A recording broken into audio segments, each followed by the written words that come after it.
Hi. First up, we have a piece by Yoel Barlev. I hope I'm pronouncing that right for you, Yoel.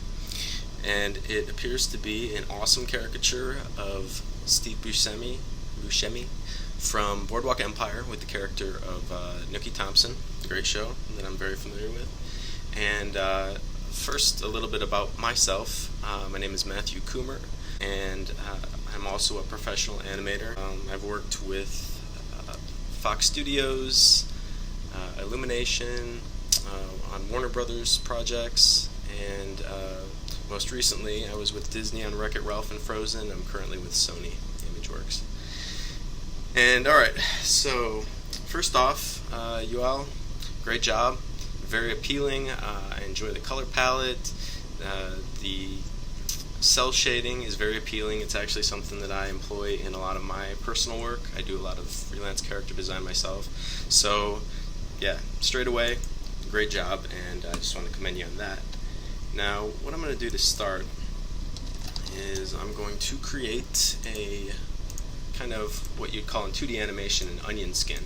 So that just allows me to have an opacity to draw over this and just do a few tweaks to kind of christen things up a bit. And alright, here we go. So I'm going to zoom in. And I really like the face, super appealing. So I guess some things that I might do to tweak it would be the pupils are a little bit soft.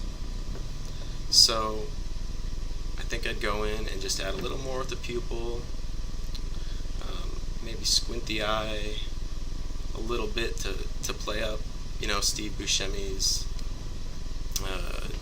just his trademark eyes. He has very definitive eyes.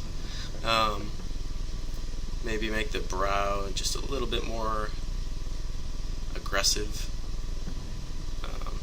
Play with those little brow furrows in there.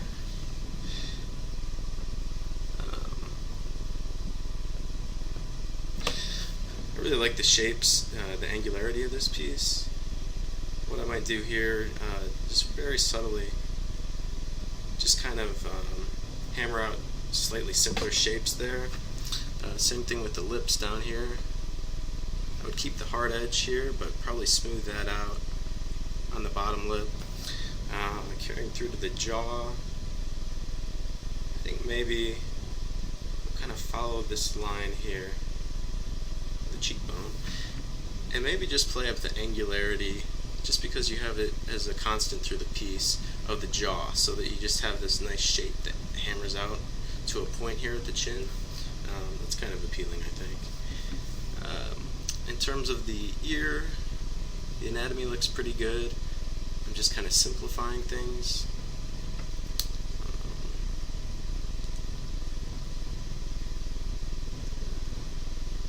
Now, typically the hairline will actually come down and stop where the ear meets the head. So we're going to carry that. It's a very subtle difference in anatomy. We're going to do that, and then you can have that taper effect that you had. Basically what I'm trying to do is keep all the essence, all the broad strokes of your drawing while just kind of amping it up a bit. Now it looks like the front of the hat looks a little bit weak compared to the back in terms of it seems kind of back heavy. So I would either shrink the back or, like I'm doing right now, increasing the size a bit of the brim at the front. And I think I'll decrease it a little bit back here too, just so it feels a little more balanced. In case you're wondering, I'm using a Wacom tablet. I'm not using my Cintiq right now, so if the lines are a little bit crude, that's why, but it's a good tool. If you don't currently use it, I definitely recommend investing it, but from the look of this piece, it was probably done digitally, so you might also be using the Wacom. The anatomy is pretty good overall. A few things that I would change, let's see. Well, the shoulder, I know his shoulders are back, he's got that really tight posture, but just to keep it consistent, I think you would still see this shoulder here.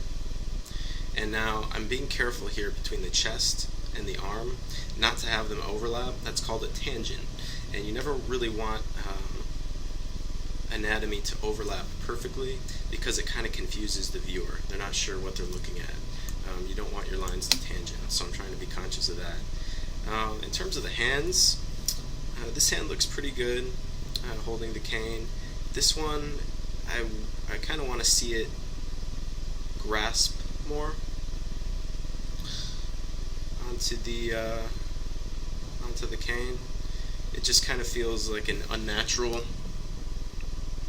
posture, like the fingers are hanging in midair. But I really like what you did in terms of the style, just the really spindly, large knuckle kind of fingers to go along with his very anemic frame. I think that works great.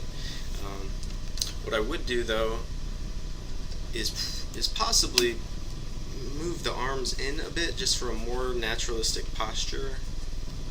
Maybe even more than that. Just so maybe he was holding his cane here.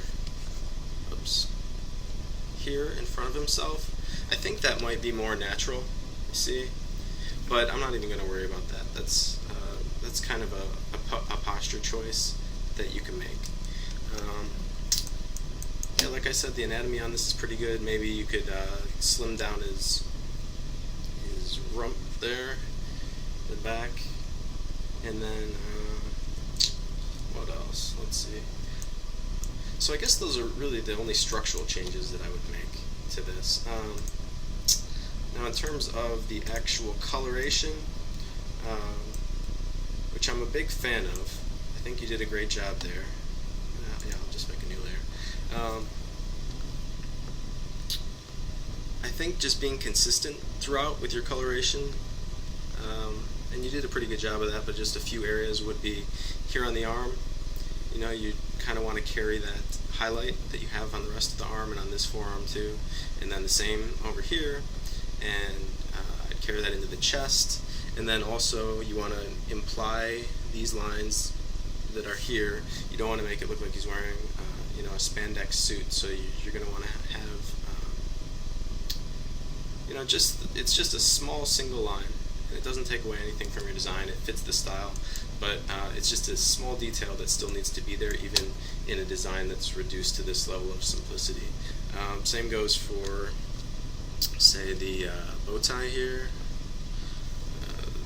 Might get a darker shade of your tone, and I'm just going to hammer out a shadow, because you just want to keep it consistent.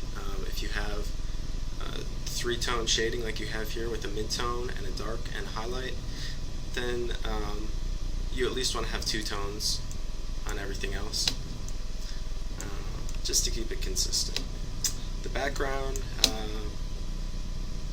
probably my only note on that would be, because I like the color a lot, I like the way you have the lightning contrast to really show the black on light and bring out the figure. It really makes him pop, so that's great. What I would probably do though, because I can really tell it's a Photoshop filter, and that's not typically something that you want to have obvious to the viewer. Let's see what's my. So I'd probably just I'm just taking the blur tool, and I'm just kind of throwing it back in space. I'm taking away the crispness of those little lines from the kind of mosaic splotches back there, and it just kind of dulls them out, brings your attention a little more to the front. It's a really subtle change though. So yeah, it's a great piece, man. I think you did a very good job. The only thing I think, my main overarching note would just be to always concentrate on anatomy and find your reference always in the real world. You definitely want to bring out pictures and photographs, not just artistic reference, because you've got a style down, that's great. But the other half of artwork besides style is accuracy. And so, with things like the shoulders and the hands are always very difficult. There's absolutely no shame in using reference for hands. The artists that have mastered hands have used reference so many times that you wouldn't believe. So there's no shame. It really, we're always a student and basically just doing your homework, even as you work, is a great practice to really, I guess, bolster your workflow. It's just a great tool that a lot of artists discard kind of out of pride, or they just feel ashamed that they shouldn't be using it, but that's not true at all. So I understand you received first place from the judges, and I wanted to congratulate you on that. So great job, Yoel, and if I am mispronouncing your name, I apologize.